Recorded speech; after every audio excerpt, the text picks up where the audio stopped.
Good evening friends, myself doctor Vibhuti Salvi. आज के इस सेशन में आप सभी का सहर्ष स्वागत है। सेशन शुरू करने से पहले बताना चाहूंगी, कृपया आप आपके जो माइक है उन्हें म्यूट रखिए। कोई भी अगर आपको क्वेश्चन है, डाउट्स हैं, तो आप सेशन के अंत में वो क्वेश्चंस पूछ सकते हैं या आप चैट बॉक्स में भी क्वेश्चंस डाल सकते हैं।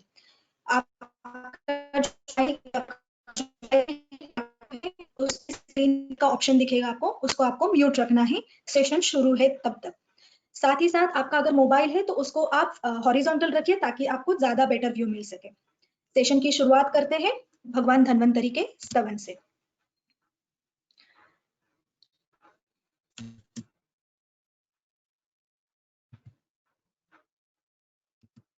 एक सेकेंड।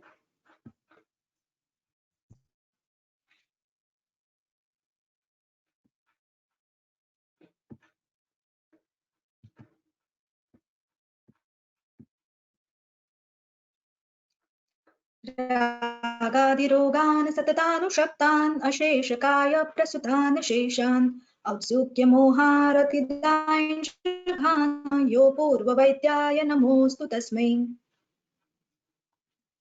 हमारे हर सेशन की शुरुआत हम भगवान धन्वंतरी के स्तवन से करते हैं। भगवान धन्वंतरी समुद्र से उत्पन्न हुए थे, में देवताओं को आयु प्रदान करता है, उनके स्वास्थ्य की रक्षा करता है। लेकिन अगर ये अमृत ज्यादा मात्रा में या अयोग्य मात्रा में लिया जाता है तो ये व्याधियां उत्पन्न कर सकता है, जैसे कि अजीर्ण। जी हाँ, यानी अमृत का भी इंडाइजेशन हो सकता है। जैसे स्वर्गलोक में अमृत है, उसी तरह धरती पर अन्न है। ये अन्न हमारे प्राणी मात्रों को जीवन सफल करता है, उनकी आयु बढ़ाता है, उनकी हेल्थ को मेंटेन करता है। अपितु अगर अन्न अयोग्य मात्रा में, अयोग्य पद्धति से लिया जाता है तो ये आहार भी, हमारा अन्न भी हमारे शरीर को नुकसान दे सकता है। अयोग्य मात्रा में लिया गया अन्न शरीर में डायबिटीज, ब्लड प्रेशर, कैंसर जैसी बीमारियां उत्पन्न कर सकता है। इसीलिए अन्न को अच्छी मात्रा में लेना जरूरी है। अन्न अगर अलग अच्छी मात्रा में नहीं लिया गया तो जो डाइजेशन ट्रबल होते हैं उसके बारे में हम बात करने वाले हैं। लेकिन जैसे मैंने बताया हमेशा कि स्वस्थस्य स्वास्थ्य रक्षणम, यानी आपको अपनी हेल्थ को पहले प्रोटेक्ट करना है। अगर हेल्थ अच्छी है तो डिसीज होंगे ही नहीं। लेकिन अगर इस हेल्थ को प्रोटेक्ट किया नहीं, आपने अन्न अच्छी तरह से नहीं खाया, तो डिसीजेस होने वाले हैं। तो पहले हम लोग बात करते हैं स्वास्थ्य से स्वास्थ्य हितम, यानी हेल्थ को मेंटेन करने के लिए अन्न किस प्रकार लेना है। अन्न के बारे में जब बात होती है या डाइट के बारे में बात होती है तो सबके मन में पहले क्वेश्चन रहता है, क्या खाना है, कैसे खाना है, किस तरह से लेना है, कितनी बार खाना है। बहुत सारे क्वेश्चंस। और ये सारे क्वेश्चंस जो है वो और बढ़ जाते हैं जब हम लोग नेट पे सर्च करते हैं, गूगल करते हैं या व्हाट्सएप पे, फेसबुक पे आपके जो सहयोगी रहते हैं, आपके जो फ्रेंड्स रहते हैं, वो आपको बताते हैं ऐसे खाना है, वैसे खाना है। सो ओवरऑल आपका ये कंफ्यूजन और बढ़ने लगता है, क्योंकि जब आप किसी भी नेट पे या किसी भी इंफॉर्मेशन को रीड करते हैं तो वो एक जनरलाइज टर्म रहती है, यानी हर इंसान के लिए वो अलग अलग बात नहीं कहते, तो एक जनरल बता देते हैं आपको ये खाना है, आपको वो खाना है। पर्सन टू पर्सन खाना वेरी होता है। जैसे कि आप खाना खाते समय आपके विचार, आपके जो आपका जो क्या बोलते हैं जॉब है, आपका जो प्रोफेशन है, उसका विचार नहीं करते। एक हार्डवर्क करने वाला लेबर, उसका खाना और जो खाना, खानों में फर्क होना जरूरी है। बैठा हुआ इंसान है, उसका खाना, इन दोनों के खाना जरूरी है। ऑफिस वर्क करने वाले इंसान को बहुत तगड़ा खाना देने की जरूरत नहीं, लेकिन उसके जो ब्रेन है, उसकी जो विचार करने की कैपेसिटी है, उसको पोषक ऐसा आहार उसको देना जरूरी रहता है। whereas जो हार्डवर्क करने वाला लेबर है, उसको थोड़ा दमदार खाना देना जरूरी रहता है। सो दैट इज वाई जब न्यूट्रिशन की बात आती है तो हमें ये बेसिक फर्क जो है उसे ध्यान में रखना है। when we always search on net तो हमें कन्वेंशनल डाइट पता रहता है। ये जो कन्वेंशनल डाइट है उसमें और आयुर्वेद के डाइट में बहुत बड़ा डिफरेंस है। और ये डिफरेंस ऐसे है कि हम लोग क्या खाते हैं या why we eat फूड। तो कन्वेंशनल डाइट कहता है हमें ये पसंद है या हमारी बॉडी के लिए ये अच्छा है, हमारे प्रेफरेंस रहते हैं। जैसे कोई कहता है मुझे पंजाबी खाना पसंद है, कोई कहता है मुझे साउथ इंडियन खाना पसंद है। तो this is what we do, कि ये पसंद है तो हम लोग खाते हैं। बट आयुर्वेद कहता है हम खाना क्यों खाते हैं, तो हम सस्टेन करने के लिए, हमारी हेल्थ को, हमारे आयु को सस्टेन करने के लिए खाते हैं। खाना मतलब सिर्फ अपनी जीभ या अपनी रसना जो है, अपनी जो टंग है, उसको सेटिस्फाई करने के लिए नहीं, तो हमारे शरीर को बढ़ाए रखने के लिए खाना खाना है। जब कन्वेंशनल डाइट में बात होती है तो हमेशा बात कैलोरीज पे आती है। इतने कैलोरीज लेने चाहिए, एज ग्रुप के हिसाब से, प्रेगनेंसी है या एजेड है तो इतने कैलोरीज का खाना चाहिए। बट जब आयुर्वेद की बात आती है तो हम पंच महाभूतों का विचार करते हैं। पंच महाभूत यानी पृथ्वी, आप, तेज, वायु, आकाश। ये जो पंच महाभूत है, 5 एलिमेंट्स है, इससे हमारी सृष्टि बनी है। और जैसे हमारी सृष्टि में पंच महाभूत है, वैसे ही हमारे शरीर में भी पंच महाभूत है। पिंडी ते ब्रह्मांडी, जो सृष्टि में है वही हमारे शरीर में है। तो इसीलिए हमारे शरीर को अगर हमें अच्छा रखना है तो हमारे शरीर को भी इन पंच महाभूतों की जरूरत है। तो उसके हिसाब से हमारे न्यूट्रिशनल एलिमेंट होने चाहिए। साथ ही साथ हमारे जो कन्वेंशनल डाइट में focus is on calories, where as कि इंडिविजुअल पर हमें कंसिडर देखना चाहिए, इंडिविजुअल पे फोकस करना है। जैसे आपकी प्रकृति पित्त की है, आपको स्पाइसी खाना नहीं खाना। प्रकृति के बारे में हम लोगों ने बहुत बार बात की है, इसके लिए मैं ज्यादा डिटेल में नहीं बताऊंगी। तो प्रकृति के हिसाब से आपको खाना है, आपका जो काम करने का स्वरूप है उसके हिसाब से खाना खाना है। इनफैक्ट आप लोगों ने देखा होगा सीजन टू सीजन खाना चेंज होता है। गर्मी में भूख ज्यादा नहीं लगती, बारिश में और भूख कम हो जाती है, वैराज ठंडी में भूख ज्यादा लग जाती है। तो दिस इज द रीजन के इंडिविजुअल जो है उसको मद्देनजर रखते हुए आपको आपका डाइट रखना है। हमेशा जो कन्वेंशनल डाइट रहता है दैट फोकसेस ऑन कितना प्रोटीन लेना है, कितना कार्बोहाइड्रेट्स, कितना vitamin. But Ayurveda states you have to take षड रस, जो 6 रस बताए गए हैं। टेस्ट, मधुर, अम्ल, लवण, कटु, तिक्त, कषाय, यानी कि स्वीट खाना, थोड़ा सा सॉल्टी, थोड़ा सा खट्टा, ये जो 6 रस बताए हैं, इन सारे रसों का खाना होना नित्यम नित्यम सर्वरसाभ्यास, यानी ये 6 रस आपके खाने में रहते हैं। आपकी जो बॉडी है वो हेल्थ आपका रखना है। व्हाट हैपेंस यू नो, आपने जो खाया है, आपने प्रोटीन खाया, आपकी बॉडी में प्रोटीन्स आ जाएंगे। आपने इतना कार्बोहाइड्रेट्स खाया तो आपको इतने कार्बोहाइड्रेट्स हो जाएंगे। This is what they feel, you are what you eat. But no, you are what you digest. आपने प्रोटीन खाए हैं, लेकिन अगर आपके बॉडी ने डाइजेस्ट ही नहीं किए, उस प्रोटीन का हजम ही नहीं किया, तो प्रोटीन का फायदा क्या ना। तो इसीलिए आयुर्वेद स्टेट्स कि आपने जो डाइजेस्ट किया है वही आपका शरीर बनेगा। अगर आपने अच्छे से डाइजेस्ट किया है, आपका शरीर हेल्दी है। आपने अच्छे से डाइजेस्ट नहीं किया तो आपका शरीर हेल्दी नहीं है। तो this is the basic difference between an Ayurvedic diet and the conventional diet. तो डाइट या आहार के बारे में जब आयुर्वेद बात करता है तो आहार एक बहुत बड़ी टर्म है। आहार यानी कि जो भी हम ग्रहण करते हैं, तो हम लोग क्या ग्रहण करते हैं? तो हम खाना तो ग्रहण करते ही है, साथ ही साथ पानी, हवा ग्रहण करते हैं। इनफैक्ट हमारी जो सेंस ऑर्गन्स है उन सबसे हम इंफॉर्मेशन गैदर करते हैं। It's not always a good plate that we eat. खाना जो हम प्लेट में परोसते हैं, तो वो अगर प्लेट अच्छी नहीं है, उसमें खाना जो है वो दिखने में टेस्टी नहीं है, तो हम वो नहीं खाते। सो इट इज ऑलवेज कि हम हमारी इंद्रियों से खाना खाते हैं। आहार के बारे में वैसे बात करने जाए तो बहुत बड़ा टॉपिक हो सकता है, बट फिलहाल हमारा टॉपिक डाइजेशन ट्रबल्स पे है, तो हम लोग डायरेक्टली जंप करते हैं डाइजेशन के ऊपर। आयुर्वेद में डाइजेशन के बारे में क्या बताया गया है? हम सबको डाइजेशन के बारे में पता रहता है, खाना खाया, पच गया, that's it. But it's not like that. सिर्फ डाइजेस्टिव जूसेस आ गए, नॉर्मली हम लोगों ने खाना खा लिया, तो इतना सिंपल नहीं रहता। डाइजेशन के प्रोसेस रहते हैं, उसके स्टेप्स रहते हैं। आयुर्वेद में बताया गया है, अन्नम गृह्णाति, पचति, विवेचयति, मुंचति, यानी अन्न पहले ग्रहण करते हैं, वी टेक फूड, देन उसका पचन होता है, वो डाइजेस्ट होता है, फिर उसका विवेचन होता है। विवेचन यानी सैग्रीगेट, जो रिक्वायर्ड न्यूट्रिशन है वो बॉडी एब्जॉर्ब करती है, जो अनरिक्वायर्ड पार्ट है वो बॉडी निकाल देती है। इसके बाद मुंचति यानी शरीर से निकाल देना।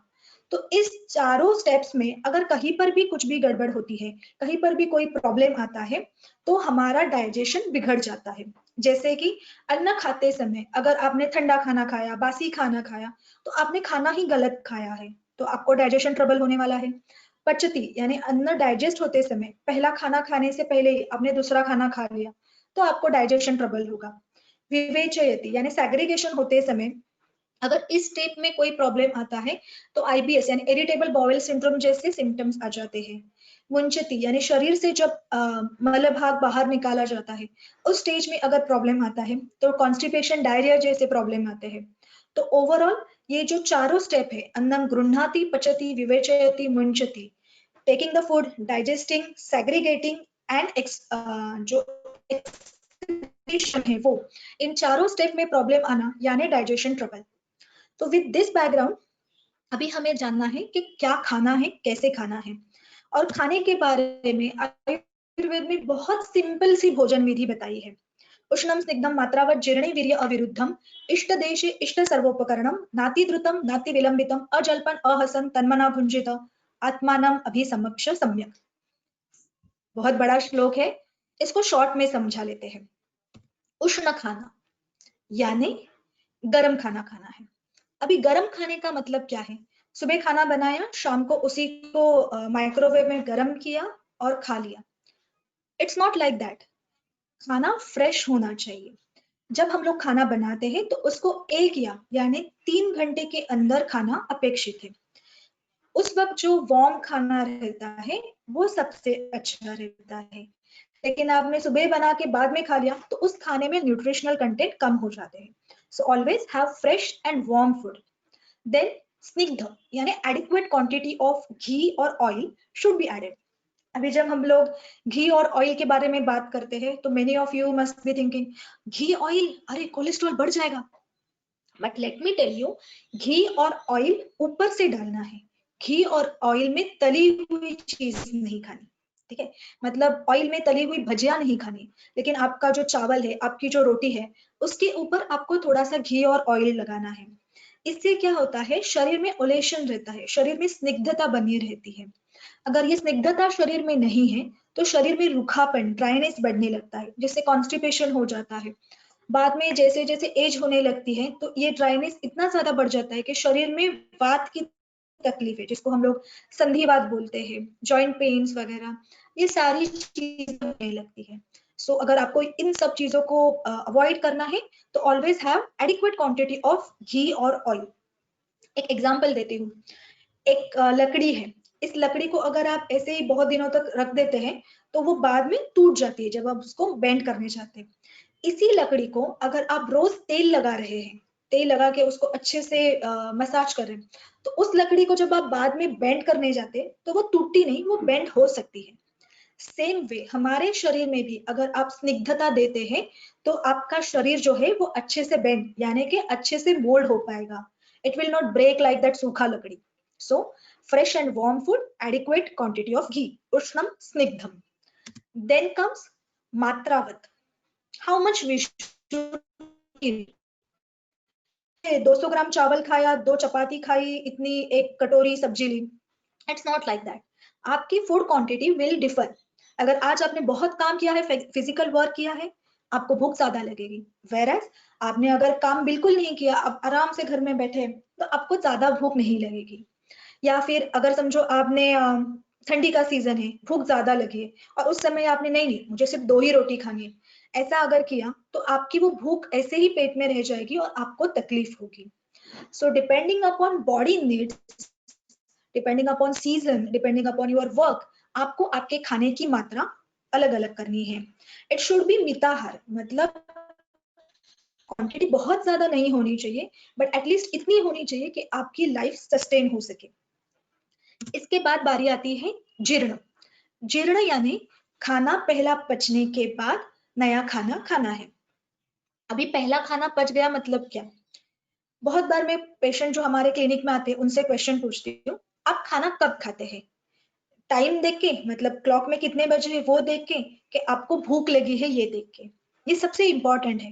वरना इट्स लाइक नहीं, सुबह 8 बजे ब्रेकफास्ट, 12 बजे लंच और रात को 8 बजे डिनर, हम लोग आइडियल टाइम रखते हैं। No, it's not ideal. अगर आपका सुबह का 8 बजे का ब्रेकफास्ट 12 बजे डाइजेस्ट हो गया है, then only you should take your lunch at 12। या आपका डिनर आपको 8 बजे लेना है तो आपका लंच डाइजेस्ट हुआ है कि नहीं वो आपको देखना है। जो प्रीवियस मील आपने लिया है, जो पहले आपने खाना खाया है, वो डाइजेस्ट हो गया है, आपको अच्छी भूख लगी है। ये जो अच्छी भूख है, ये बहुत इंपॉर्टेंट वर्ड है। क्षुधा प्रचिति यानी हंगर जो है वो अच्छी लगनी चाहिए। Sometimes you get pseudo hunger, 12 बज गए तो मैं बॉडी क्लॉक से कि नहीं नहीं भूख लगे खा लो। लेकिन अगर अच्छी भूख लगती है, आपका उद्गार शुद्धि यानी जो बर्ब्स डकार आती है वो क्लियर है, आपको लाइटनेस लगता है, कोई भी डिस्कम्फर्ट नहीं है पेट में, दैट मीन्स आपका खाना डाइजेस्ट हो गया है। At that time you can have your next meal. Otherwise क्या होता है, जो पहला खाया हुआ खाना है वो बॉडी में वैसे ही पड़ा रहता है। Body start processing the new food, मतलब ब्रेकफास्ट वैसे ही पड़ा रहा और आपका लंच जो है वो बॉडी प्रोसेस करने लगती है। तो ये जो पड़ा हुआ ब्रेकफास्ट है वो आपके शरीर में गैसेस ट्रबल या फिर डाइजेशन के ट्रबल्स देना शुरू करता है। आहार साइंस ऑफ गुड डाइजेशन आपको ध्यान में रखने हैं एंड अकॉर्डिंगली आपको नेक्स्ट मील लेना है। Next comes विरुद्धाहार. This is a very unique concept of Ayurveda. Incompatible diet. मतलब दो चीजें या दो तीन चीजें जो गलत रहती है, हमें पता भी नहीं रहता कि ये गलत है and we take it. For example fruit salad, हम सब लोग फ्रूट सलाड खाते हैं, बहुत अच्छा भी लगता है, लेकिन अलग अलग टेस्ट के फ्रूट्स को जब हम लोग एक साथ खाते हैं तो दैट्स अ रॉन्ग थिंग। मीठा और खट्टा, जैसे आम है और संतरा खाना है, आप मीठा आम एक बार खा लीजिए, दूसरे दिन संतरा खा लीजिए या जो भी फ्रूट है। इसी तरह दूध और मछली, इसको एक साथ नहीं खाना है। ये सब इनकम्पेटिबल डाइट है। एक बार खाने से आपको कुछ तकलीफ नहीं होगी, बट जब आप ये बार बार खाते हैं, सालों साल आप इस तरह से विरुद्ध आहार ले रहे हैं, तो आगे जाके आपको बहुत सारे सिस्टमिक डिसऑर्डर्स हो सकते हैं, जैसे कि इरिटेबल बॉयल सिंड्रोम है या कुछ स्किन के डिसीजेस, जैसे कि जिसको हम लोग सोराइसिस बोलते हैं। तो ये सारे विरुद्ध आहार के सेवन से होते हैं, इसीलिए विरुद्ध आहार को नहीं खाना है। इसके बाद बारी आती है इष्ट देश इष्ट उपकरण। इष्ट देश इष्ट उपकरण, जैसे मैंने स्टार्टिंग में बताया कि कैसे खाना है, कहाँ पर खाना है, तो अच्छी साफ सुथरी जगह। अब आपके मतलब बिफोर दिस लॉकडाउन याद कीजिए कि हम लोग होटल में जाते हैं, बहुत अच्छे से प्लेट एकदम अच्छा टेबल रहता है, बहुत सुंदर प्लेट रहती है, बहुत अच्छा स्मेल आता रहता है and you feel like yes I want to eat and you eat more. यही जब खाना बाहर की हम लोग घर पे बनाते तो इतना ज्यादा नहीं खाया जाता। द रीजन इज कि वो जो एम्बियंस रहता है, दैट प्लेस, दैट प्लेट्स वगैरह, तो यू फील लाइक ईटिंग। बहुत बार फीमेल्स को एक आदत रहती है, जो खाना समझो सब्जी काट रहे तो उसकी प्लेट लेते हैं खाना खाने के लिए, या कोई बर्तन है उसके ऊपर कोई प्लेट रख दी, उसी प्लेट को लेते उसी में खाना खाते हैं। This is very wrong. आपको जो खाना खाना है वो आप पहले आंखों से देखते हैं, उस आंखों से आपके उस अन्न का ग्रहण होता है, स्मेल से आपको वो खाना खाने की इच्छा होती है and then you take the taste. So always आपके आंखों को जो प्लीजिंग लगे, आपके नाक को जो प्लीजिंग लगे, वो खाना आप ज्यादा प्रेफर करते हो। सो बिकॉज ऑफ दैट अच्छे जगह पर proper neat and clean place में अच्छे डिशेस में खाना खाना है। अब ये जो अच्छे डिशेस है that means what type of metal you should use for cooking or for serving। हिंडालियम में या फिर नॉन स्टिक में आजकल खाना ज्यादा बनता है, that is a good thing, but otherwise पीतल के या कॉपर के वेसल्स में खाना बनाना बहुत अच्छी बात है। इनफैक्ट जिसको हम लोग एल्यूमिनियम बोलते हैं, तो एल्यूमिनियम में बना हुआ खाना के लिए अच्छा नहीं है, तो उसमें खाना नहीं बनाना है। ये सारी चीजें आपको आगे जाके हेल्थ ट्रबल्स दे सकते हैं, डाइजेशन ट्रबल्स के साथ साथ सीवियर हेल्थ प्रॉब्लम्स उससे होते हैं। एल्यूमिनियम में बना हुआ खाना ब्रेन पे इफेक्ट करता है। आपका माइक बंद कीजिए। Hello, okay. नेक्स्ट इज खाना कितनी देर में खाना है। खाना बहुत फास्ट फास्ट खाते हैं कुछ लोग, एकदम रेस लगाए जैसे 5 मिनट्स में मेरा खाना हो गया, ओके। अभी कुछ लोग रहते हैं जो घंटे घंटे भर खाना खाते रहते हैं। ये दोनों चीजें गलत है। खाना बहुत फास्ट भी नहीं खाना है, बहुत स्लो भी नहीं खाना है, तो उसकी एक मीडियम पेस होनी चाहिए। खाने को अच्छे से डाइजेस्ट करने के लिए उसका मुंह में ही पाचन होना अपेक्षित है। जो आपकी सलाइवा है वो खाने में पहले ही जब डाइजेस्ट हो जाती है, पहले ही खाने को जब लिक्विफाई कर लेते हैं मुंह में, तो बाद में वो डाइजेशन में बहुत इजी हो जाता है। दैट्स व्हाई हम लोग कहते हैं ना 32 टाइम्स उसको। अभी ये खाना एक नॉर्मल स्पीड है, बट इससे ज्यादा जब आप स्पीड बहुत कम रखते हैं, यानी कि आप टीवी देख रहे हैं या कुछ पढ़ रहे हैं और उस समय खा रहे हैं, तो आपको पता भी नहीं रहता, हम लोग घंटे घंटे भर खाते रहते हैं। तो जो पड़ा हुआ खाना है वो एकदम ठंडा हो जाता है और मन में वो खाना खाने की इच्छा भी कम हो जाती है। एक स्टडी किया गया है जिसमें पता चला है हमारे ब्रेन का एक सिग्नल रहता है। आप खाना खाने को शुरुआत करते हैं, उसको 20 मिनट्स बाद ब्रेन सिग्नल देता है कि यस यू आर फुल, आपका खाना हो चुका है। 20 मिनट्स के बाद भी अगर हम लोग खाना खाना कंटिन्यू रखते हैं तो ब्रेन का वो सिग्नल नहीं आता। उसकी वजह से हमारे डाइजेस्टिव जूसेस जो रहते हैं, पाचक स्त्राव, वो सीक्रेट नहीं होते एंड बिकॉज ऑफ दैट खाना हजम नहीं होता। So that's why extremely fast, extremely slow ऐसे खाना नहीं खाना है। एकदम प्रॉपरली आपको खाना खाना है से विद इन 20 मिनट्स, या तो फिर अच्छे से चबा चबा के, मन लगा के। अभी ये जो मन लगा के है वो बहुत इंपॉर्टेंट है।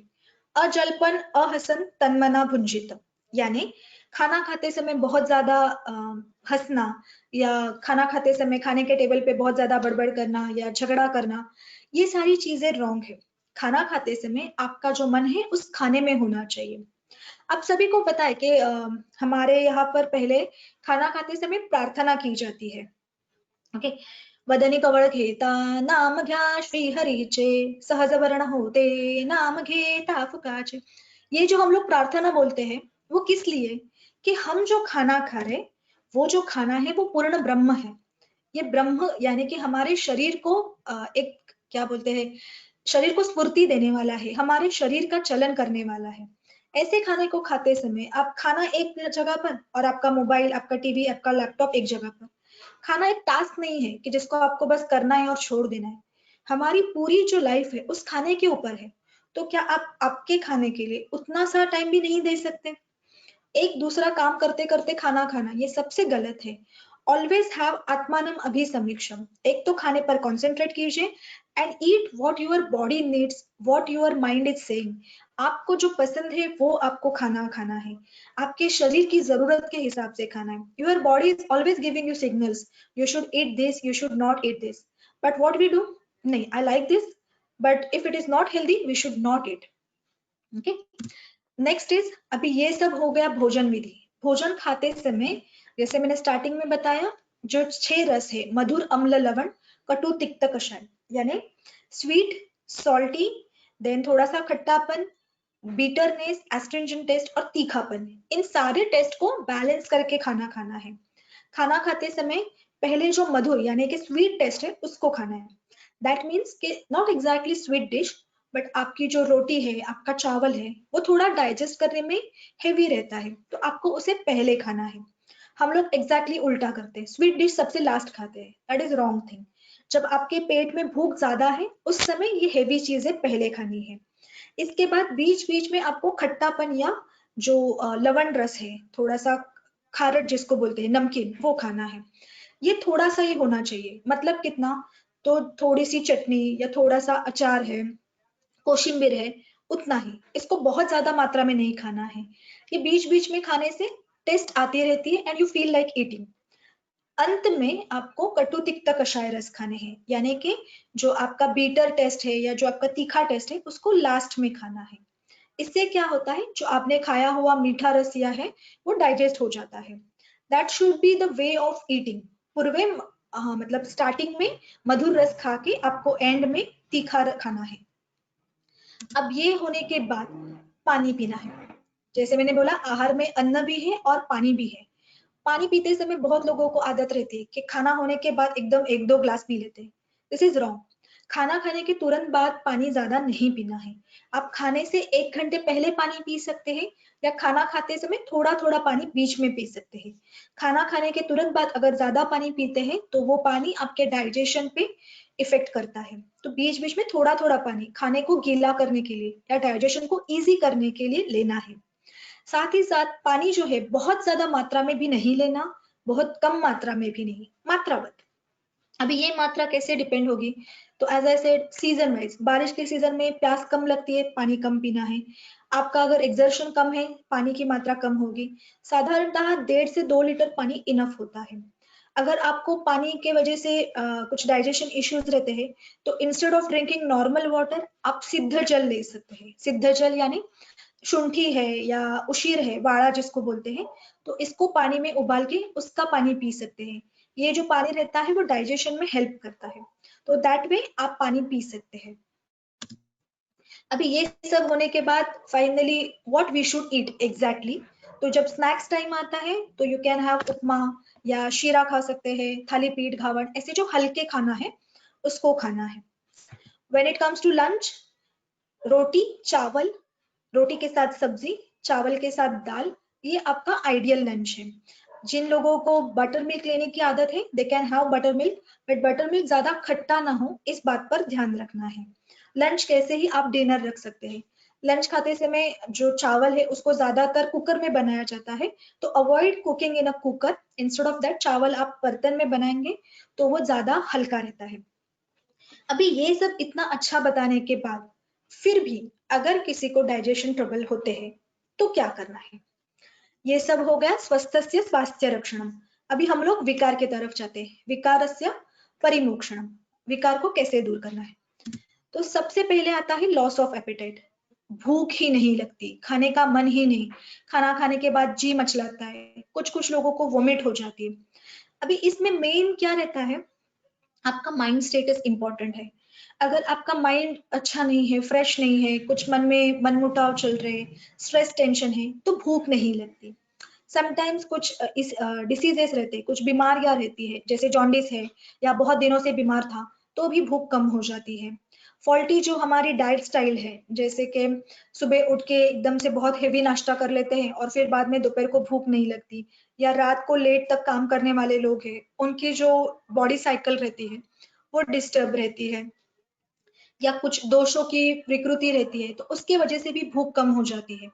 अगर ऐसे कुछ है तो आपको ट्रीटमेंट में क्या करना है या आपको क्या चेंजेस करने हैं आपके लाइफस्टाइल में। फर्स्ट ऑफ ऑल, फॉलो पथ्य, मतलब जो चीजों की वजह से आपका डाइजेशन बिगड़ रहा है उसको आपको अवॉइड करना है। जैसे मैंने अभी बताया, भोजन विधि को फॉलो करना है। देन सेकेंड कम्स लवण अदरक। अभी लवण अदरक मतलब भोजनाग्रे सदा पथ्यम लवण अदरकम, अपना जो अदरक रहता है, आला जिसको बोलते हैं, तो जिंजर, वो थोड़ा सा लेना है, उसके ऊपर सेंधा नमक डाल के खाने से पहले एक 10-15 मिनट पहले उसको थोड़ा सा चबा के लेना है। उसका जो जूस रहता है वो बहुत अच्छा कार्मिनेटिव है, यानी भूख बढ़ाता है। इवन जो नौशिया रहता है, वोमिटिंग जैसे सेंसेशन आते हैं, तो वो भी उससे कम हो जाते हैं। अगर बहुत ज्यादा वोमिटिंग जैसे सेंसेशन है, पहले का खाना नहीं पचा है, and then you are eating next, तो बेस्ट वे विल बी लंघन, यानी कुछ भी नहीं खाना, टोटल उपवास करना। इससे पहले का खाना पच जाता है and then you feel like eating next. अगर किसी को लंघन पॉसिबल नहीं है, मतलब पूरी तरह से एम्प्टी स्टमक रहना नहीं पॉसिबल, तो you can do one thing, आप लघु आहार मतलब थोड़ा सा खाना, या जिसको हल्का खाना बोला जाता है जैसे कि खिचड़ी वगैरह है, उसको खाइए। आपको नौशिया है, खाने की इच्छा नहीं है, एंड देन यू से नहीं नहीं मुझे बिरयानी खानी है, तो बट ऑब्वियस है ना, वो तो और तकलीफ बढ़ाएगी। छोटे बच्चों में जब जनरली ये नौशिया दिखाई देता है तो उसमें द्राक्षासव करके एक मेडिसिन है दैट वर्क्स बेस्ट। द्राक्षासव खाने से पहले दिया जाता है जिससे भूख लगना शुरू हो जाता है। या किसी किसी को अगर नौशिया वोमिटिंग है तो उसमें सूत शेखर करके एक गोली रहती है, उसका आप खाने से पहले चबा के आप लेते हैं तो वो बहुत अच्छा परिणाम देती है। ओके, इवन नींबू जो रहता है लेमन, तो लेमन को थोड़ा सा गैस पर गर्म करके उसके ऊपर सेंधव नमक डाल के उसको अगर हम लोग चाटते हैं तो जो वोमिटिंग नौशिया के सेंसेशन से वो कम हो जाते हैं। इसके बाद मोस्ट कॉमन इज गैसेस या ब्लोटिंग। पेट फुला हुआ रहता है, गैसेस पास नहीं होते या बहुत ज्यादा पास होते हैं, पेट एकदम डब्बा डब्बा जिसको बोलते हैं, मराठी में बोलते हैं डब्बा झाले पोट, ये जो कॉमन रहता है इसमें। तो चना पाउटा, छोले वगैरह खाने वाले लोग, या बहुत ज्यादा इडली डोसा वगैरह जो फर्मेंटेड फूड है उसको खाना, ठंडा खाना खाना, जनरली ऑफिस में सुबह टिफिन लेके जाते हैं वो दोपहर को खाते हैं। ओवर ईटिंग या बिंज ईटिंग, बिंज ईटिंग यानी दो खानों के बीच बीच में शेंगदाना चिवड़ा वेफर्स वगैरह खाने वाले लोग। सिडेंट्री लाइफस्टाइल जिनकी जनरली रहती है, सिडेंट्री मतलब एक जगह पर बैठ के ही काम जिनका चालू रहता है, उन लोगों को भी ये ब्लोटिंग या गैसेस की तकलीफ होती है। बहुत रात को देर तक काम करने वाले लोगों को गैसेस होता है। बिल्कुल एक्सरसाइज नहीं करे, यूरिन को वॉशरूम को जाना है बट काम है इसके लिए नहीं गए, या जनरली फीमेल्स में रहता है घर में गेस्ट आ गए, नहीं नहीं अभी मुझे काम करना है, बाद में यूरिन के लिए वॉशरूम के लिए जाती हूँ।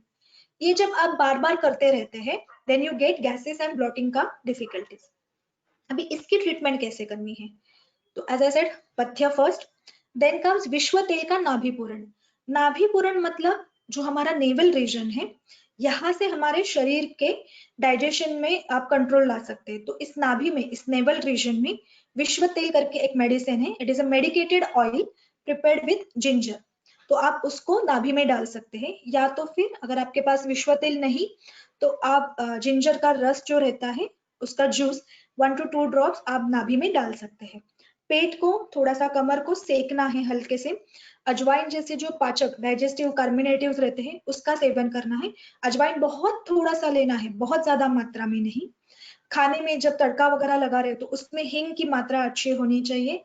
खाना, घी जो रहता है या ऑयल जिसको मैंने बोला स्निग्ध अन्न, वो खाने में अगर रहता है तो गैसेस की तकलीफ कम रहती है। बार बार अगर गैसेस की तकलीफ हो रही है तो पंचकर्म में दीप यंत्र या बस्ती विरेचन, ये पंचकर्म बहुत अच्छा उसमें इलाज दिलाते हैं। इसी के साथ डेली रूटीन में पवन मुक्तासन, वज्रासन, ये योगासन करना गैसेस फ्लोटिंग की तकलीफ को कंट्रोल में लाते हैं। इसके बाद बारी आती है हाइपर एसिडिटी या बर्निंग सेंसेशन, जलन होती है, गले में जलन जैसे हो रही है।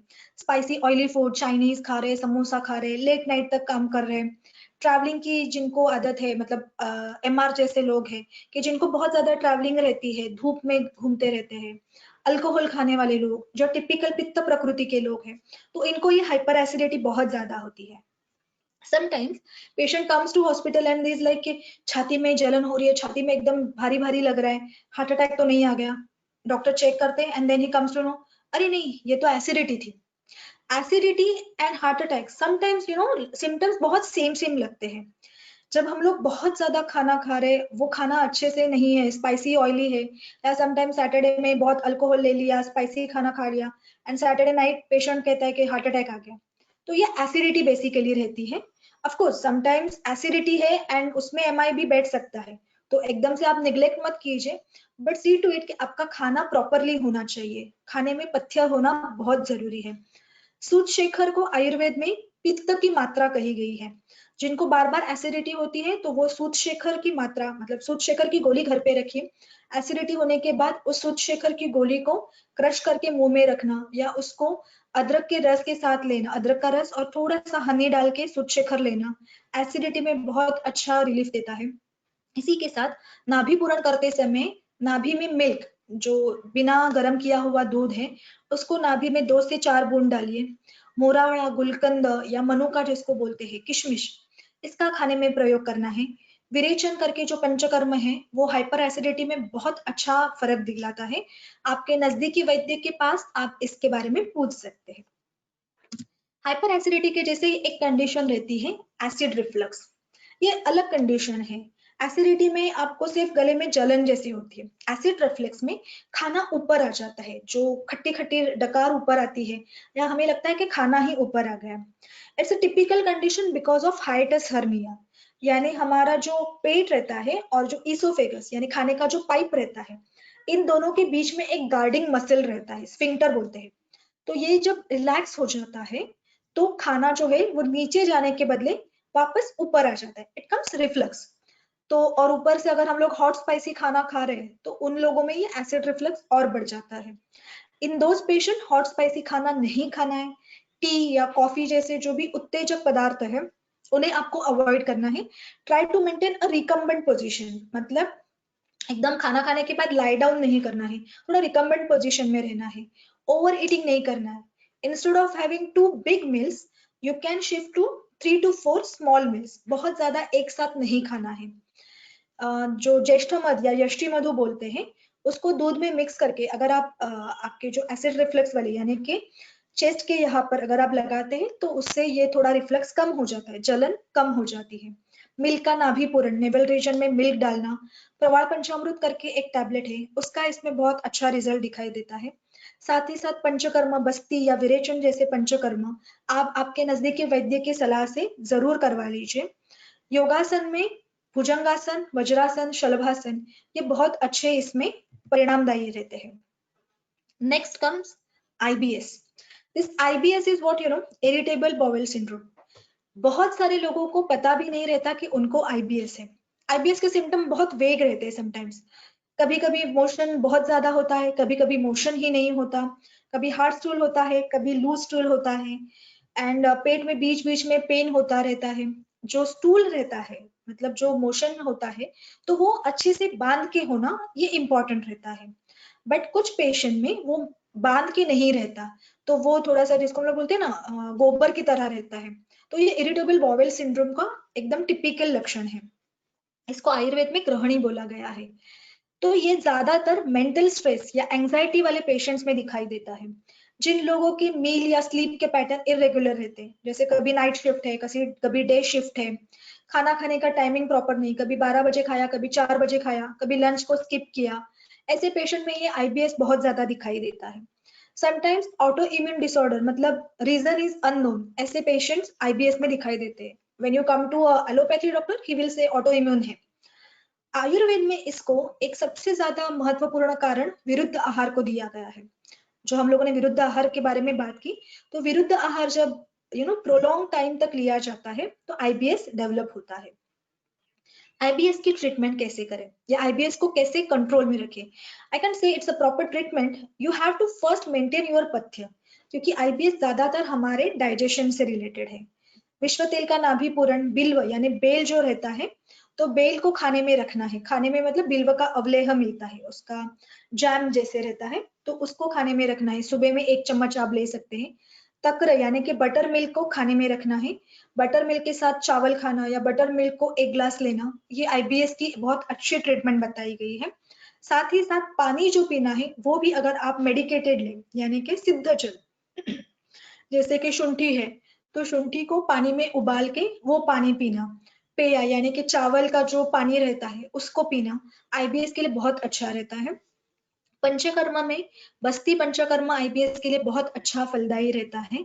अगर पेशेंट को एंजाइटी लेवल बहुत ज्यादा है, तो शिरोधारा पंचकर्मा ऐसे पेशेंट्स में बहुत अच्छा फर्क देता है। IBS बहुत क्रॉनिक और बहुत टाइम्स क्या बोलते हैं अनडिटेक्टेड हो जाता है, तो आपको ध्यान में रखना है कि आपको ऐसे लक्षण दिखाई दे रहे हैं क्या।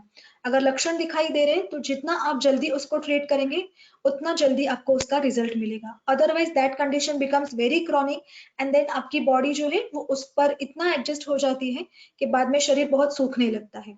सो always look at what your motions are. आपके मोशन के ऊपर भी ध्यान देना बहुत जरूरी है। इसी के साथ हम लोग आगे बढ़ रहे कॉन्स्टिपेशन, जो मैंने लास्ट में बोला था, मुंशती, शरीर से मल भाग जो बाहर निकलता है, उस पर भी ध्यान देना जरूरी है। बहुत बार लोगों को आदत रहती है, टॉयलेट में जाते हैं हाथ में मोबाइल, मोबाइल देख के टॉयलेट करते हैं। सबसे गलत बात है। जो आपका मोशन है वो भी बहुत बार आपकी हेल्थ को दर्शाता है। अगर खाना अच्छे से डाइजेस्ट हुआ है तो मलभाग अच्छे से बाहर आता है। अच्छा मलभाग बाहर निकलना ये भी हेल्थ का द्योतक है। अगर कॉन्स्टिपेशन है, जिसको हम लोग खड़ा मल हो गया है, या बहुत ज्यादा स्टूल हार्ड हो जाता है, ये अगर बहुत बार होता है तो पेशेंट को वहां पर कट होके ब्लीडिंग हो जाता है, पाइल्स हो जाते हैं। तो ये कॉन्स्टिपेशन को जल्दी ट्रीट करना इंपॉर्टेंट है। स्पेशली वात बढ़ाने वाले जो खाने रहते हैं, जैसे कि स्प्राउट्स है या ड्राई खाना है, जिसमें बिल्कुल स्निग्धता नहीं, ऑयल वगैरह नहीं यूज करते, रोज ब्रेड खाने वाले, रोज टोस्ट बिस्किट खाने वाले लोग, इन लोगों में कॉन्स्टिपेशन ज्यादा बार दिखाई देता है। Prolong use of laxatives, generally aged लोगों में ये बहुत आदत रहती है, सीनियर सिटीजन्स में, कि रोज वो कायम चूर्ण लेते रहते, कायम कायम कायम चूर्ण। बहुत गलत बात। जब हम लोग ये बार बार कायम चूर्ण लेते हैं, तो शरीर का जो इंटेस्टाइन है, मतलब अपनी जो अतड़िया है, तो इनका सिग्नलिंग जो रहता है, इनका जो मोशन रहता है, वो खराब हो जाता है। और इसके चलते बाद में जो सिग्नल आना है, मतलब आपको मोशन के लिए जाना है, ये जो बॉडी का सिग्नल है, वो सिग्नल आना बंद हो जाता है। And then your body depends on that laxative to get the motion signal. Over use of laxatives की वजह से कॉन्स्टिपेशन और बढ़ने लगते हैं। इवन जैसे मैंने बताया कि नेचुरल अर्जेस जो आपके हैं उस पर अगर आप अटेंशन नहीं देते तो उसकी वजह से भी कॉन्स्टिपेशन हो सकता है। सिडेंट्री लाइफस्टाइल, एक्सरसाइज नहीं करना, इनकी वजह से भी कॉन्स्टिपेशन बढ़ सकता है। इसकी ट्रीटमेंट में जो अभी मैंने सारे रीजन बताए उसको अवॉइड करना सबसे बेस्ट पथ्य है। गुदपीचू, ये बहुत अच्छी टेक्निक है। गुदपीचू का मतलब रहता है एरेंडल तेल या फिर कोई भी ऑयल जो रहता है, तिल का ऑयल है, तो उसमें कॉटन को डिप करके आपको टॉयलेट की जगह पर रखना है। इससे वहां पर लुब्रिकेशन हो जाता है, वहां पर के जो मसल्स, वहां पर के जो स्फिंक्टर्स टाइट हो जाते हैं तो वो टाइटनिंग कम हो जाता है। मेडिसिन में जो भूख बढ़ाने वाले मेडिसिन है उसको लेना जरूरी है। डेली खाने में एरेंड का तेल या घी को लेना है। विश्व तेल का नाभि पूरण करना है। क्रॉनिक अगर कॉन्स्टिपेशन है तो बस्ती इज द बेस्ट ट्रीटमेंट। योगासन करने हैं जैसे कि पवन मुक्तासन, वज्रासन, ये जो पेट पे दबाव देने वाले आसन हैं उनका कॉन्स्टिपेशन में बहुत अच्छा रोल है। इसके साथ बारी आती है डायरिया की, कॉन्स्टिपेशन के एग्जैक्टली अपोजिट, जिसमें बहुत ज्यादा वाटरी या फिर सेमी सॉलिड, सेमी लिक्विड ऐसा मलभाग बाहर पड़ता है। ये जो खाना रहता है फर्मेंटेड खाना या बासी खाना खाने की वजह से होता है। मलभाग इसमें अपाचित यानी कि बिना पचा हुआ मलभाग बाहर निकलता है, तो शरीर को पोषण तो मिलता ही नहीं, साथ ही साथ बहुत मलभाग, बहुत द्रव भाग बाहर निकलने की वजह से शरीर एकदम सूख जाता है। तो अगर डायरिया होता है तो लंघन इज द बेस्ट ट्रीटमेंट, यानी आपको खाना जो है आप या तो पूरी तरह से अवॉइड कीजिए या तो फिर लघु अन्न यानी कि खिचड़ी है या चावल की पेज है उसको आप लीजिए। सिद्ध जल, शुंठी जैसे पानी को डाल के उस पानी को उबाल के पीना है। विश्व तेल का नाभि पूरण करना है। अभी ये सारे डिसीजेस के वक्त एक बात मैंने बार बार बोली, वो थी पथ्य। पथ्य यानी आपको क्या खाना है, आपको क्या नहीं खाना है। हमेशा ना एक लोगों का क्वेश्चन रहता है, ये आयुर्वेद डॉक्टर्स बहुत ज्यादा पथ्य बोलते हैं। अभी पथ्य क्यों बोलते हैं? पथ्य मतलब कोई बहुत बड़ी चीज नहीं है कि जो आपको करनी है। पथ्य यानी आपके शरीर के लिए जो अच्छा है। पथ्य आपके शरीर को हेल्थ की तरफ लेके जाने वाला जो रूट है, जो रोड है, उसको पथ्य कहा है। अगर आप पथ्य नहीं फॉलो करते तो आपका शरीर में बीमारियां होने वाली है। आयुर्वेद में एक बताया गया विवेचन है कि अगर पथ्य किया तो शरीर को मेडिसिन की जरूरत नहीं, और अगर पथ्य नहीं किया तो मेडिसिन लेके भी फायदा क्या। तो दैट्स वाई ये पथ्य बहुत इंपॉर्टेंट है। अगर आप आपका खाना, आपका डेली रूटीन अच्छे से रखते हैं, पथ्य फॉलो करते हैं, तो आपको बीमारियां होंगी ही नहीं। इसके बावजूद अगर कोई बीमारी होती है तो अभी के सेशन में बहुत सारे क्वेश्चंस के ऊपर मैंने जोर डालने की कोशिश की है। इसके बावजूद अगर कोई भी क्वेश्चन रहता है तो मैं आपको ये बताना चाहूंगी कि इस इम्यूनिटी सिस्टम के बारे में जब हम लोग बात करें तो digestive system and immunity system are very interlinked, specially in this corona situation. जब पहले आपका पेट बीमार हो जाता है, आपकी भूख कम हो जाती है, मुंह को टेस्ट नहीं आती, ये सारी चीजें पहले डाइजेस्टिव ट्रैक्ट पे अटैक करती है। Your immune system is totally dependent on your digestive tract. So maintain your digestive tract, उसको हेल्दी रखिए। अगर आप डाइजेस्टिव ट्रैक्ट को हेल्दी रखते हैं तो आप इम्यून रहेंगे, आप हेल्दी रहेंगे। With this note I am finishing my session. अगर किसी को कोई क्वेश्चन है तो do ask me. Okay, thank you. I can see some questions here. Just a second.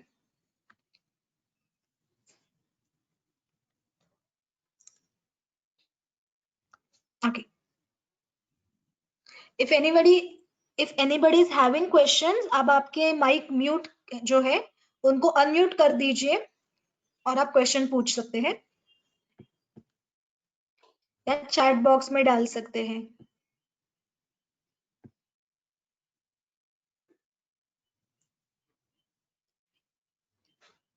Okay. Yes.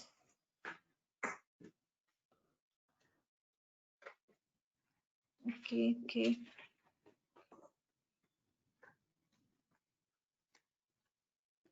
कोणते तूप खावे? अच्छा, there's a question, कोणते तूप खावे? तूप जो रहता है मतलब घी जो रहता है, घर में बना हुआ है तो अच्छी बात है, नहीं तो बाजार से ले सकते हैं। गाय का घी ज्यादा अच्छी बात रहती है भैंस के घी से भी। भैंस का घी जनरली जो हेल्थ बढ़ाने वाले लोग हैं उनके लिए बताया गया है। जिनको बुद्धिवर्धक या शरीर में भूख बढ़ाने के लिए खाना खाना है तो उसमें गाय का घी इस्तेमाल करना है। राधिका राधिका येस। साखरेचे प्रमाण किती असावं इन डेली फूड? ओके दर्शना, साखर यानी शुगर जो आहे ना, तर प्रमाण किती असावं असं म्हणण्यापेक्षा साखरेपेक्षा गुळावर जर शिफ्ट होता आलं तर जास्त प्रमाण चांगलं असतं. कारण साखर ही थोडी केमिकलचा वापर करून बनवलेली असते. सो शुगरच्या त्रासांमध्ये शुगर अवॉइड करून गुळावरती शिफ्ट व्हावं. जुना गुळ चांगला. आणि त्यातूनही प्रमाण ठेवताना जर चहामध्ये 2 वेळा चहा घेत असाल तर अर्धा कप चहा घेणं, त्याच्यामध्ये साखर कमी ठेवणं ही गोष्ट चांगली आहे. आणि असं डायरेक्टली साखरेचं प्रमाण असं नाही ठरवता येणार. जसं मी मागे म्हटलं की इतक्या प्रमाणात किंवा इतकी ग्रॅम साखर, इतकी ग्रॅम भात किंवा इतका ग्रॅम चपाती असं नसतं. शरीराच्या आवश्यकतेनुसार तो प्रकार ठरला जातो. Okay okay okay thank you. Yes.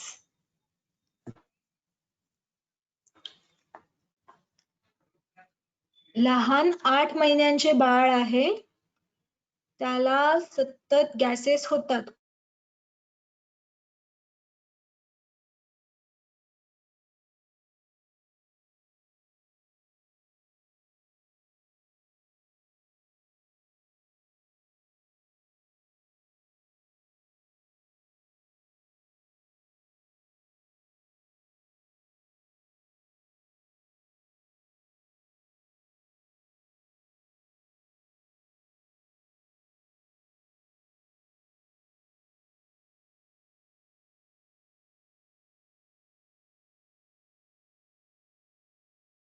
दिल्यावरती दिवसातून 2दा द्यायचं. त्याच्याने हा गॅसेसचा त्रास कमी होतो. खूप जास्त प्रमाणामध्ये पोट फुगल्यामुळे बाळ रडत असेल तर पोटाला हिंगा चालेल, पण अगदी पातळ करून लावायचं आहे. म्हणजे अगदी चिमूटपेक्षाही कमी हिंग पाण्यात मिक्स करून पोटावर ओटीपोटावर लावायचं आहे आणि नंतर एक 5-10 मिनिटांनी पुसून टाकायचं. त्याच्यानेही गॅसेस कमी होतात. बाहेरचं जर त्याला काही सूप वगैरे चालू केले असतील म्हणजे आईच्या दुधाशिवाय वेगळं खाणं, तर त्याच्यामध्ये किंचित हिंग टाकावा किंवा जिरं टाकावं.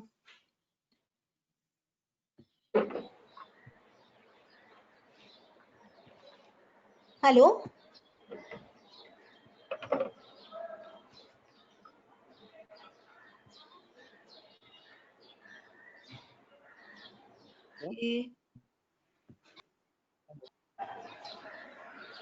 Hello hello hello hello madam. Hello.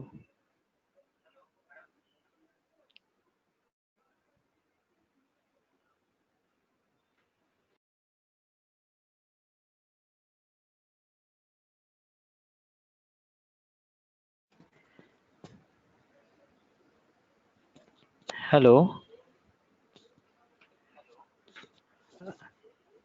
हा मॅडम, सध्या वर्क फ्रॉम होम असल्यामुळे जेवण अपचनाचा जरा जास्त त्रास होतोय, तर त्याच्यासाठी काय उपाय करता येईल?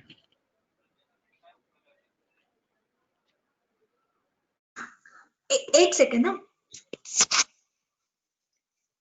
हॅलो.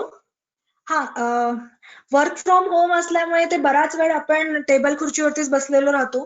सो त्याचा परिणाम म्हणून आतडं जे आपलं असतं तर आतड्याची मुवमेंट होत नाही. आतडं तशाच त्या स्थितीमध्ये बराच काळ राहिल्यामुळे एकच सेकंड. आतडं बराच काळ त्याच एक सेकंड जरा नेटवर्क.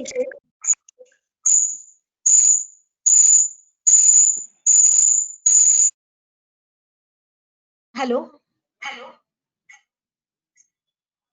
हा बोला मॅडम.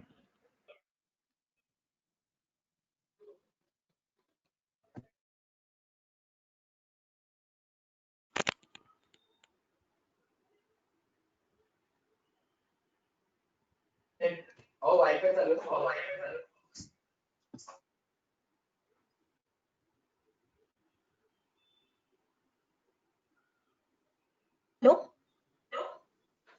हा. आवाज येतोय आता?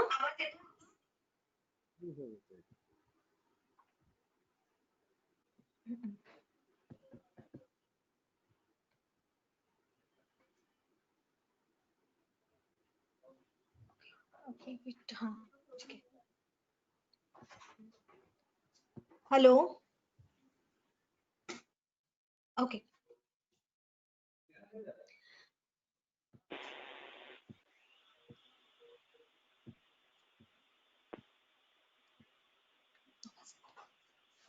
हॅलो. हा बोला ना. हा. वर्क फ्रॉम होम किंवा इव्हन खूप वेळ सिडेंटरी लाईफस्टाईल जे मी म्हटलं की बराच वेळ बसून जेव्हा आपण असतो तर आपल्या आतड्याचे जे मुवमेंट्स असतात म्हणजे आतड्यामध्ये एक टिपिकल मोशन असतं, मुवमेंट असते ज्याच्यामध्ये अन्न पुढे पुढे ढकलण्याची प्रक्रिया होत असते. पण बराच वेळ बसून राहिल्यानंतर ती प्रक्रिया व्यवस्थित नीटपणे होत नाही आणि त्याच्यामुळे पोटामध्ये गॅसेस तयार होत असतात. सो जेव्हा आता तुमचं वर्क फ्रॉम होम आहे आणि बसून खूप वेळ आहात तर बट ऑब्व्हियसली गॅसेस जास्त होत राहणार आहेत. त्याच्यासाठी नित्य म्हणजे सकाळी आणि संध्याकाळी रोज पवन मुक्तासन आणि वज्रासन कंपल्सरी करायचं आहे. त्याच्यानंतर जेवणानंतर कुठलंही पाचक म्हणजे अजवाईन किंवा ओवा जो आहे तो थोड्या प्रमाणामध्ये घेणं, गरम पाणी पिणं, बेंबीमध्ये विश्वतेल किंवा अद्रकचा रस घालणं ह्या गोष्टी करायला हव्यात. आणि खाणं जे आहे स्प्राउट्स किंवा मटकी, छोले, वाटाणे, चणे हे पूर्णपणे अवॉइड करायचे. ओके.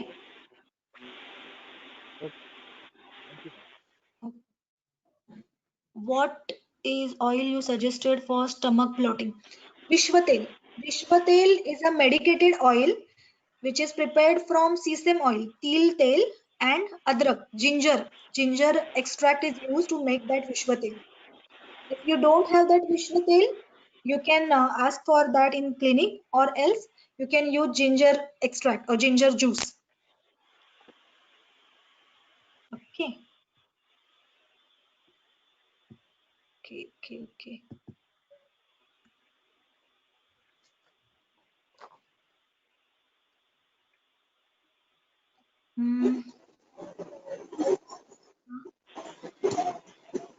हॅलो. हॅलो. हा गुड बोला. Evening doctor.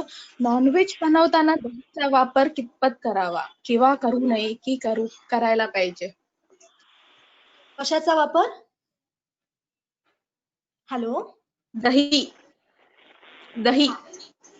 दही कर्ड. कसं आहे ना, दही किंवा कर्ड जे आहे तर ते घरी बनवलेलं जर असेल तर ते चांगलं आणि ते पण आपण ज्याला अधमुरक किंवा गोड दही म्हणतो ते. परंतु दही कुठल्या सीझन मध्ये खाऊ नये तर शरद ऋतू आणि वर्षा ऋतूमध्ये दही खाऊ नये. ते पावसाळ्यामध्ये आणि ऑक्टोबर महिन्यात दही खाऊ नये. त्याच्याऐवजी तुम्ही तक्र किंवा ताक जे असतं घरच्या दह्याचं ते चालेल.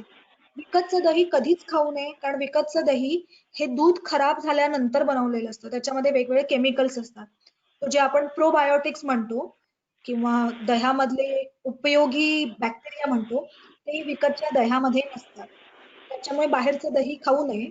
आणि नॉनव्हेज आणि दही किंवा बऱ्याच जणांना ते चिकन वगैरे मॅरिनेट करण्यासाठी दही वापरायची सवय असते. तर तसं कधीच करू नये. कारण त्याच्यामध्ये मी जसं मागे म्हटलं की विरुद्ध आहार आहे तो दही आणि नॉनव्हेज एकत्र खाणं. सो म्हणून मॅरिनेट करण्यासाठी दही वापरू नये. अगदीच वापरायचं असेल तर कोकमचा रस वापरू शकता. लिंबू सुद्धा जास्त वापरू नये. आंबटपणामध्ये कोकम हे सगळ्यात बेस्ट आहे. लिंबू, चिंच सगळ्यात वाईट. ओके. आमचूर पावडर चालतो मॅडम आंबटपणामध्ये? आमचूर पावडर चालते. आमचूर चालेल. Okay, thank you madam. ओके.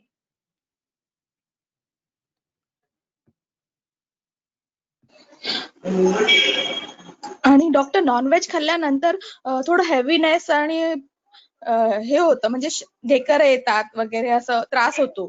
तर त्याच्यावर काही उपाय आहे का? जनरली नॉनव्हेज हे जे अन्न आहे ना ते पचायला थोडं जड पदार्थामध्येच येत असतं. सो नॉनव्हेज शक्यतोवर दिवसा खावेत. रात्रीच्या जेवणामध्ये नॉनव्हेज खाऊ नये. आणि आपल्याकडे थोडंसं उलटे नॉनव्हेज असलं की जरा जेवण जास्त खाल्लं जातं.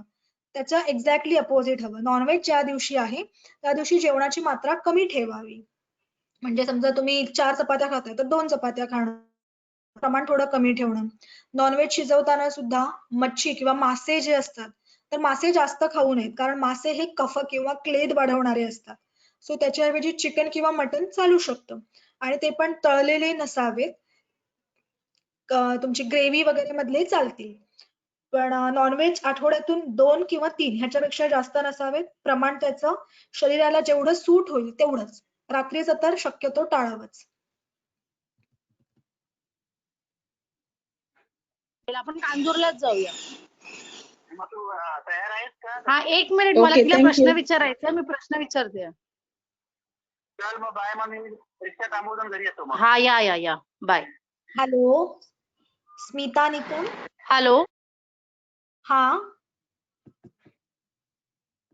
हॅलो. हॅलो. हा बोला. विभूती मॅडम. हा बोला.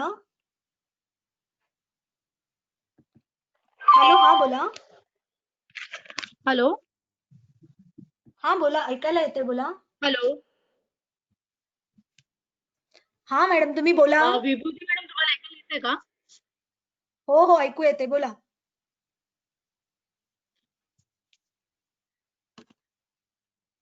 हॅलो. ऍक्च्युली काहीतरी. हॅलो. हा, हा बोला. ऐकायला येत आहे ना तुम्हाला? हो हो, तुम्ही प्रश्न विचारा. अच्छा, मी बोलत होती की मला ऍक्च्युली 2 बेसिकली क्वेश्चन होते. पहिले तर गोष्ट, हा आपण दिवसभर जेव्हा गरम पाणी पितो, हा वॉर्म हा पेक्षा थोडंसं गरम, तर हा ते हा. कितपत योग्य आहे? ओके.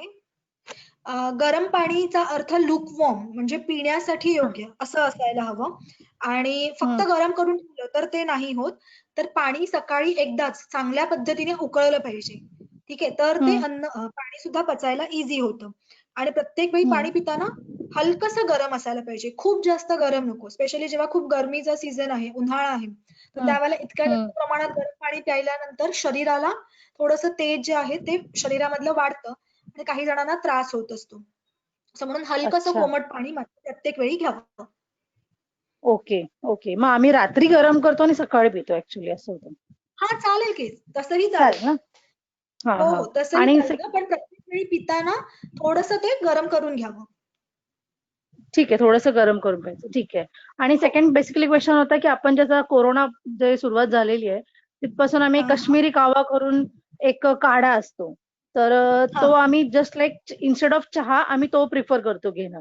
तर ओके. त्याच्यामध्ये आम्ही त्यांच्याकडे जे आहे पदार्थ, ते लोक बेसिकली त्याच्यामध्ये दालचिनी असते, गवती चहा असतो आणि हम्म. ग्रीन टी असते, आणि त्याच्यामध्ये अजून काही 2-3 इन्ग्रेडियंट्स असतात स्पाइसेस मधले, ओके. वेलची वगैरे आपली असते तसं. हा हा. तर आम्ही त्याच्यामध्ये आमच्याकडनं अजून म्हणजे हे टाकतो, तुळशीची पानं आणि गवती चहा वगैरे हम्म. असं. तर हे हम्म. कॉम्बिनेशन रॉंग आहे का असं काही? नाही नाही नाही, तसं काही रॉंग नाहीये ते.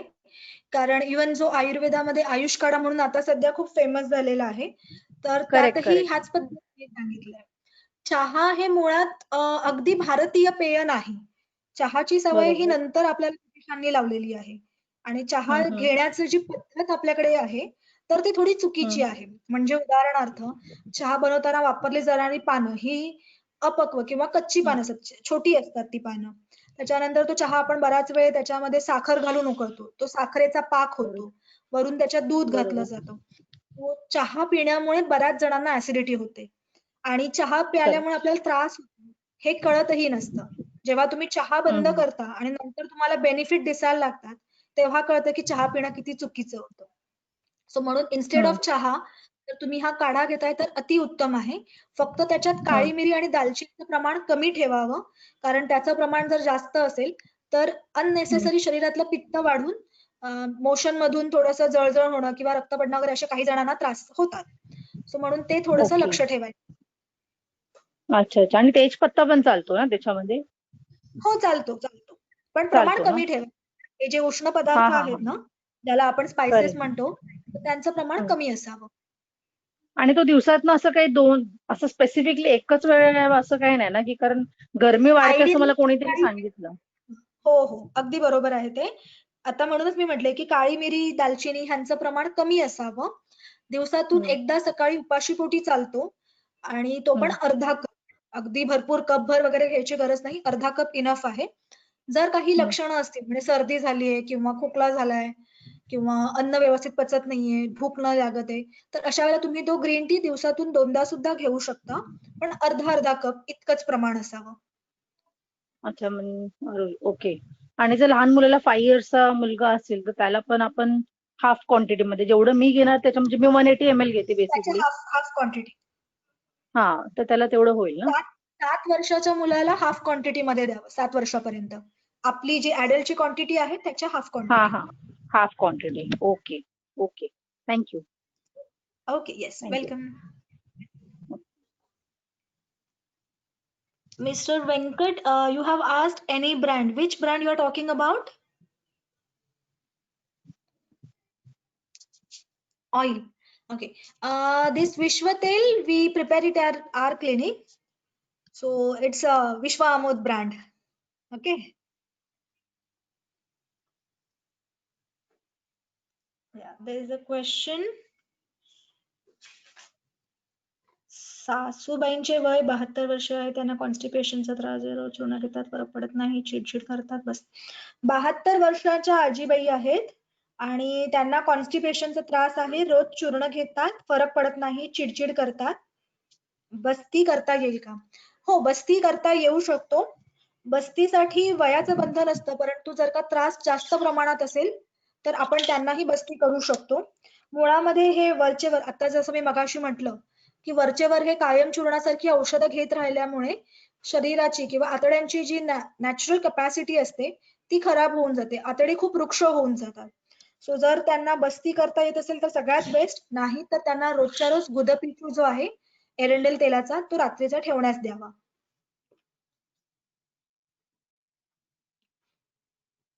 Any more questions? ओके.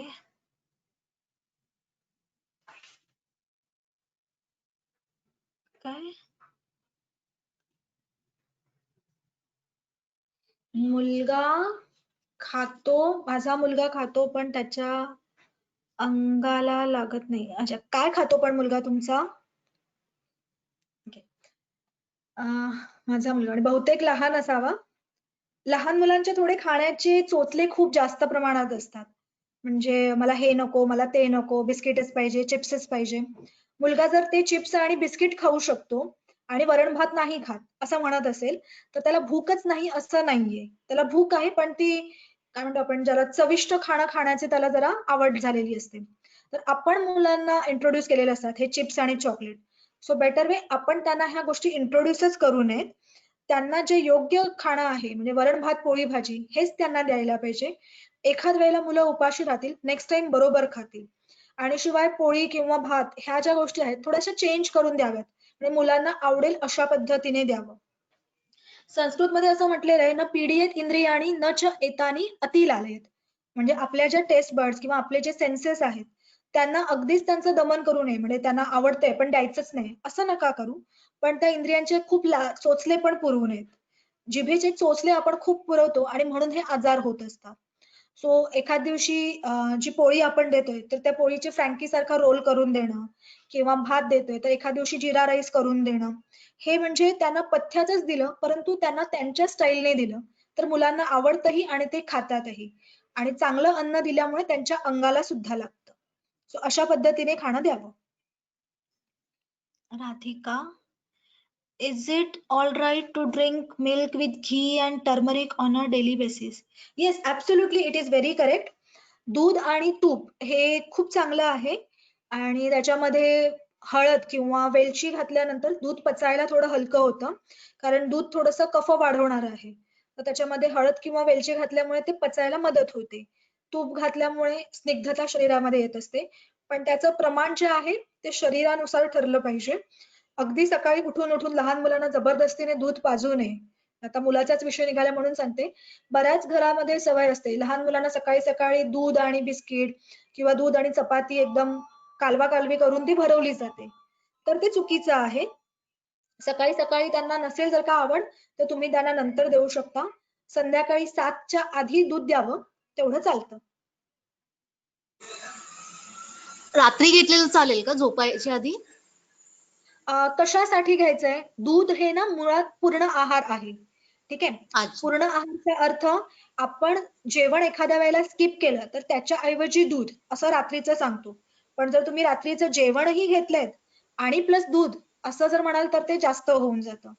अच्छा जेवण मॅम. स्किप करून तुम्ही दूध घेऊ शकता. अच्छा. अर्धा कप असं म्हणजे कसं पोट साफ होईल त्या दृष्टीने मी विचार करते. अच्छा, नाही, पोट साफ होण्याच्या दृष्टीने जर घ्यायचं असेल ना तर ते दुधाच्या ऐवजी मनुका ज्या असतात ना, तर चांगल्या मुठभर मनुका पाण्यात भिजत घालायच्या. आधी स्वच्छ धुवून घ्यायच्या, गरम पाण्यात हो. भिजत घालायच्या, त्यांचा काढा करायचा, त्याच्यामध्ये थोडंसं तूप घालायचं आणि तसं घ्यायचं. आणि जर अच्छा. तुम्हाला दुधाबरोबर तूप घ्यायचं असेल तर मग रात्रीचं जेवण स्किप तरी करावं लागेल किंवा थोडं अर्ली घ्यावं लागेल, म्हणजे 7 वाजता वगैरे असं. Okay okay. चालेल. Okay. Thank you ma'am. Okay, welcome. Yes. Okay. उपवासाला काय चालते? भयंकर ऍसिडिटी होते. उपवासाला काय चालतं? हा खूप महत्वाचा प्रश्न आहे खरं तर. बऱ्याच जणांकडे उपवास म्हटलं की एकादशी आणि दुप्पट खाशी. आणि एकादशीला त्या नेमकं काय खाल्लं जातं? तर आपली साबुदाण्याची खिचडी, नाही तर साबुदाण्याचे वडे, चिप्स आणि बटाट्याचे वेफर्स हे सगळं जनरली खाल्लं जातं. आणि मग हे खाल्ल्यानंतर भयंकर ऍसिडिटी होते. कारण मुळामध्ये उपवास जेव्हा आपण ठेवतो म्हणजे काही खात नाही तर तेव्हा शरीरातलं पित्त हे थोड्या प्रमाणात वाढलेलं असतं. आणि त्या पित्ताला काही डायजेस्ट करायला मिळालेलं नसल्यामुळे पित्त जेव्हा अधिक वाढतं तेव्हा आपल्याला जळजळ होणारच असते. त्यात हे अशी खिचडी सारख्या गोष्टी खाल्ल्या गेल्या किंवा चिप्स सारख्या तळलेल्या गोष्टी खाल्ल्या गेल्या तर आपल्याला ऍसिडिटी अजून वाढणार असते.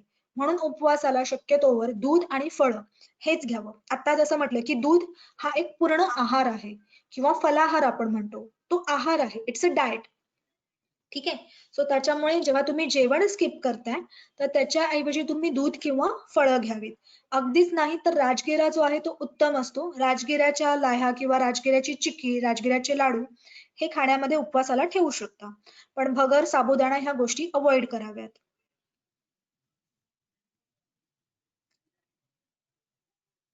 Any more questions?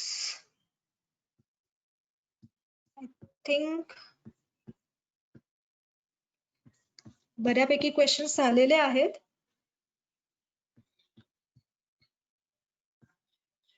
Okay okay okay. Thank you thank you thank you. ठीक आहे. बऱ्यापैकी क्वेश्चन झालेले आहेत. काही अजून डाऊट असतील तर विचारा, नाही तर मग आपण आजचं सेशन हे इथेच एंड करूया. ओके.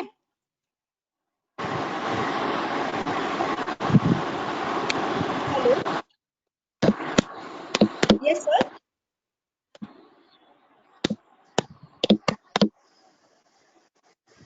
हॅलो.